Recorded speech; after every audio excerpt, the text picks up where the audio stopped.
Doherty, are you aware that in the list of best places to work in the federal government in 2015, that Secret Service ranks 319th out of 320? I'm aware of that. Did it ever occur to you that there might be a connection between the fact that 79% of the rank and file that work for the Secret Service, the men and women in uniform and in the protective detail, that might have something to do with that low ranking? That ranking is connected to a lot of things that we didn't have. Well, I can assure you that when 79% don't trust leadership, it's going to be reflected in your ranking. And I'm sitting here listening to this and listening to you guys talk about the overtime. And we had a hearing back in March of 2015, and it turns out that in that hearing we found out that the uniformed officers were now getting only like 25 minutes of training, and that your protection detail had previously been spending 25% of their on-duty time in training. It's now down to 2%. And then you're working these hours, I think Mr. Thomas Pirelli in a February hearing indicated maybe 58 hours. So you're working these people, and then you're providing them, in my opinion, untrustworthy leadership. And I just want to bring up something here, and going back to Mr. Gowdy's questions. Mr. Assistant Director Edward Lowry, he was recently promoted to that. Does he have a misconduct citation in his record? Again, I serve as the Chief Strategy Officer for the Secret Service. I'm not involved in the disciplinary process. I'm not asking you if you were involved in this one. I'm asking you a direct question. It's a yes or no. Or you can say you don't know. I don't know. Okay.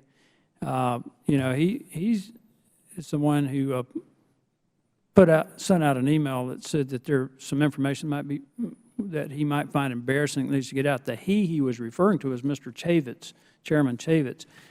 There's 10 new assistant directors that have been promoted. I've got a list here, 41 alleged misconduct or people charged with misconduct. How many of the 10 new assistant directors do you think might be on this list? And could you answer that for me? I cannot. Could you find out and let us know? Yes. I'd appreciate that. Would you also let us know if Mr. Lowry is one of those? Yes. Nodding your head, I take an affirmative. Thank you. I'd also like to point out that this appears to be problematic in the Department of Homeland Security, because among the large agencies, Homeland Security ranks last, and they ranked last in 2014 and 2015. And I just think this is indicative, Mr. Chairman, of a major issue with management.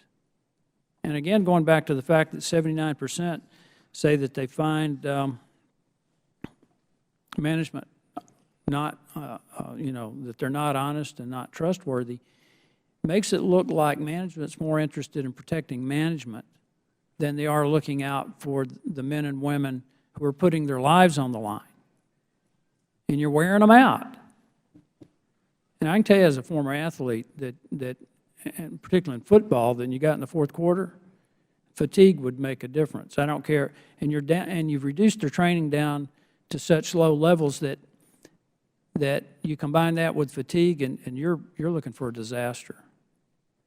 And then on top of that, you operate the agency in such a way that really is reprehensible. I've heard that word used once before. I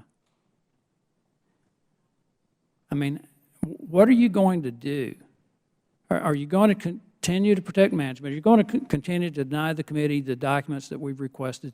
Because our objective is not necessarily to get anyone. Our objective is to restore the credibility and reputation of the Secret Service so that the men and women who serve the Secret Service can do their job, can get paid what they should get paid, and can get home safe. Is that too much to ask? I appreciate the sports analogy because I use them all the time. Frankly, that's why we're coming here and doing the quarterly updates, to show you the things that we're doing. And yes, We have been talking to the committee to basically sort of resolve this ultimate issue about the records. But the chairman's pointed out that we've made multiple requests. We've subpoenaed documents that we think are important to getting the Secret Service back to the level of expertise and credibility that they've enjoyed for their entire existence. But you've denied us those documents. We've got cases here where there's misconduct that's gone really unpunished. And if you want to restore your rank and file's confidence in the agency, you need to work with us.